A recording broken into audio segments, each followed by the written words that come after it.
Juju Smith-Schuster is often overlooked or overanalyzed or simply just he's this, he's that, he's whatever. It's whenever you say Juju's name, there's usually an opinion immediately followed after. He's TikTok boy, he's a wide receiver too. He is the guy that lived in AB's shadow in 2018. He is the guy that fumbled away the Steelers' 2018 season. You get it. Now, Juju in 4 years in the Steel City has played a lot of parts. He was a fun, energetic rookie back in 2017, a guy that did not have his driver's license and rode a bike around town, and that was how he got places. Now, he eventually did get his license and eventually did step up and become an 111-catch, 1,400-yard player in 2018, but since then it has been not exactly all downhill, but it hasn't certainly been the peaks that it was in 2018. In 2019, the Steelers' offense was absolutely atrocious after quarterback Ben Roethlisberger went down, and not surprisingly, Juju's numbers along with the rest of the passing game went down as well. And in 2020, the Steelers had no running game, so Juju and Deontay Johnson largely were that running game. They wanted to have short, quick passes, and because of that, Juju had the shortest average reception in his entire 4-year career, and here we are in year number 5. He is coming back, and we are going to break down Juju's game in today's video like we have with several other players now. So before we dive into what makes Juju good, please like the video and subscribe to the channel, as each only take a second to do, and it would be very much appreciated. Now let's begin. So when looking at Juju's career, it is in a sense almost divided into chapters. Chapter 1 being the rookie season, 2 being the second season, and so on. And obviously, Chapter 1 was very promising. He had a 900-yard rookie season, including a 97-yard touchdown on Sunday Night Football against the Detroit Lions, and of course 2018 was the statistical peak of his career, in which he had a third of the catches that he has for his entire career. Now 2019, in a sense, Juju's career is almost like a movie, by the way. Chapter 3 would be kind of the downfall and the valley of his career, and what we hope, unless he gets injured really early in the year, which we obviously hope that does not happen. And 2020, in a sense, was a bit of a rise on the way back up. He had 97 catches, nearly a 100-catch season with only 831 yards, but he also had a career high in touchdowns.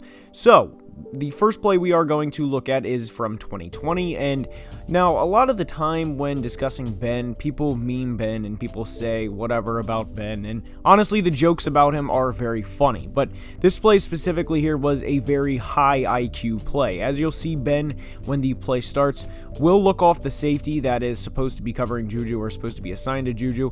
The corner will be covering Chase Claypool, or he'll try to go to Chase Claypool because he is 6'4" and 230 pounds, so it's not exactly easy to bring Chase Claypool down one-on-one, so that is going to leave Juju wide open. And if Ben was not under duress the way that he was and kind of just, throws the ball up to Juju here, this could have been a very long play, and it could have been a big touchdown for the Steelers, but instead they settled for a 20-plus yard play and ultimately a first down. So this next play we are going to highlight was in the exact same drive. It was just a few plays later. This is 3rd and goal, and this is two veterans, and yes, Juju, believe it or not, is a veteran at 24 years old. He was drafted at 20 and didn't turn 21 till pretty late in his rookie years. So one thing that teams will love about him next year is he'll be a 25-year-old free agent with a lot under his belt and a lot of football IQ under his belt, but the chemistry between him and Ben right here is shown on display. This is typical zone coverage. There's really nothing special that the Bengals are running, but Ben throws it right in between the zone, and obviously this is something he has done several times throughout his Hall of Fame career, and you're going to see Juju and Ben's connection right here. It's pretty much as good as it gets. Not quite as Ben and AB, but it is pretty good, and it is an 8-yard touchdown. Now, Juju did finish this game with 9 catches for 77 yards, and we saw a 24-yard completion and an 8-yard completion, so that means for the rest of the game, Juju had just 7 catches for 44 yards, and as we said, a big reason why the Steelers were so bad in 2020 at times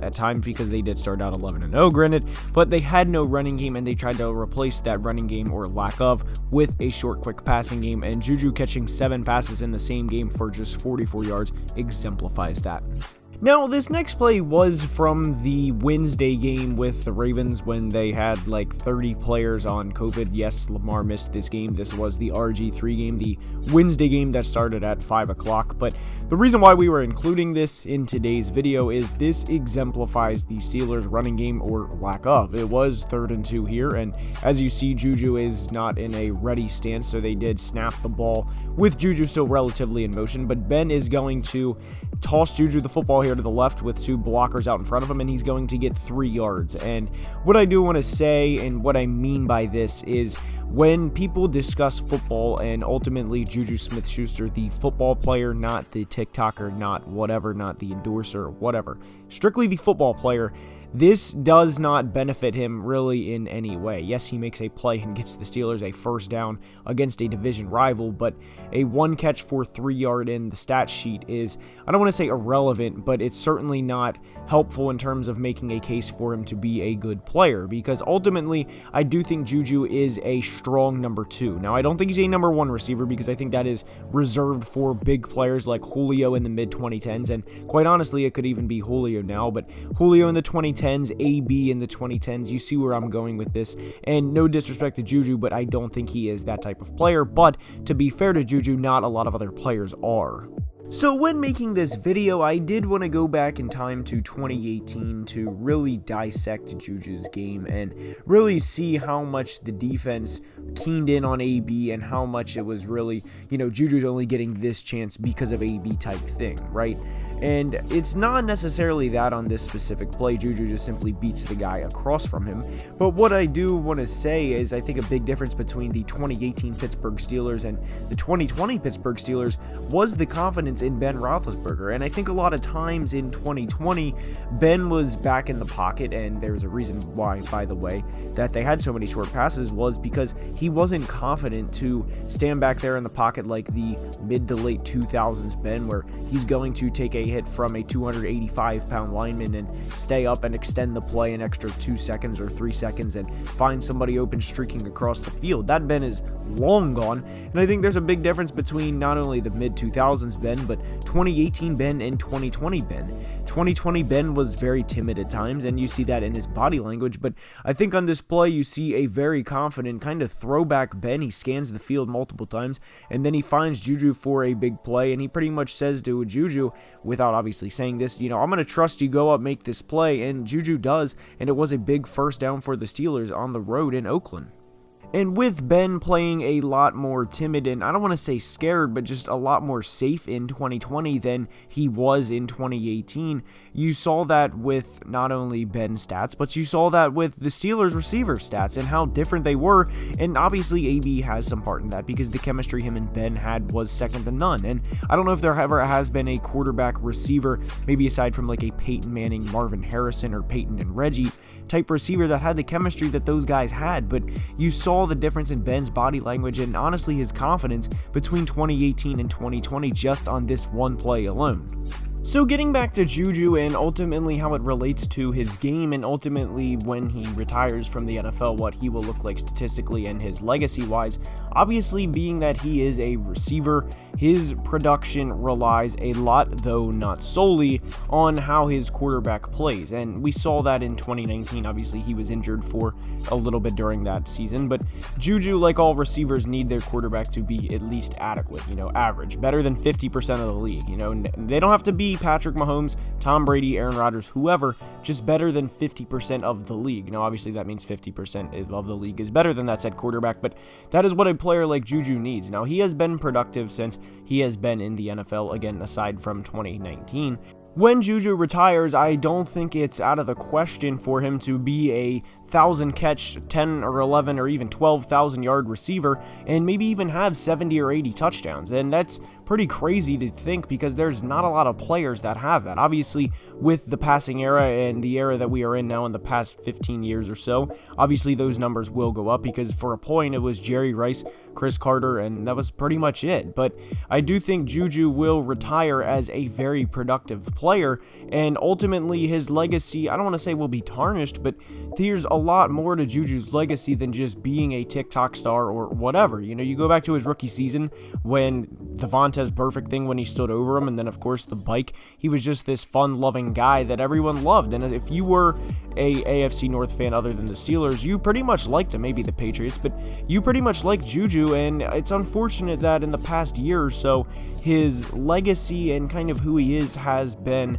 I don't want to say tarnished, but it's definitely not anywhere close to what it was 3 years ago at this point in time. And that's what I want to reiterate is Juju will be a very productive player this year. The acquisition for the Steelers in Najee Harris will only help Juju, as weird as that may sound, but Juju will not have 8 yards a catch this year, and obviously that's not entirely on him. He can't help that Ben at times in 2020 was hesitant to throw the ball down the field and didn't want to hold on to the football to just get, demolished by defensive linemen like he would have earlier in his career. And obviously that impacted Juju on the stat sheet. So moving forward for his statistical impact, I don't think it's out of the question for this year for him to have 75, 80 catches and him to be in the 1,000-yard range with the extra game. And for the rest of the time, ultimately for that matter, by the way, I do think Juju will leave the Steelers this year because it is Ben's final season. So when Ben goes, I also think Juju will go. But after that, it's just a matter of where he will play, where he will get the numbers, and ultimately, I do think Juju will prioritize happiness over money. I don't think he would sign with a team that would throw a 3-year, $45-50 million contract if they don't have a chance at winning, or a good chance at least. So when it comes to Juju's free agency next year, I do think he will prioritize winning and happiness and ultimately location. So as we wrap up today's video, I do want to say I realize this video was a lot different than some of the other film breakdowns we've done. I do like Juju a lot. He is a very good player. He's also a very good guy off the field. You see him on his YouTube channel. He'll just give people $20 doing whatever, and he's just a very generous and humble guy. Obviously, the TikToks were something else. And I just wanted to reiterate how good of a player he is, and at times he is a little misunderstood, but I do think Juju moving forward will be a very productive player. And again, he already has over 300 receptions and is just 24 years old. So if you add up 80 catches a year, which by the way is less than 5 per game with 17 games now, for the next 6 to 7 years, which is very possible, he can easily have 1,000 receptions to finalize his career, which for a second-round pick back in the 2017 draft certainly would not be a bad investment. So anyways, with that being said, that's all I have for today's video. If you ever want to see a specific player, please let me know in the comments. And until next time, have a great day. Love you guys. Deuces. Peace.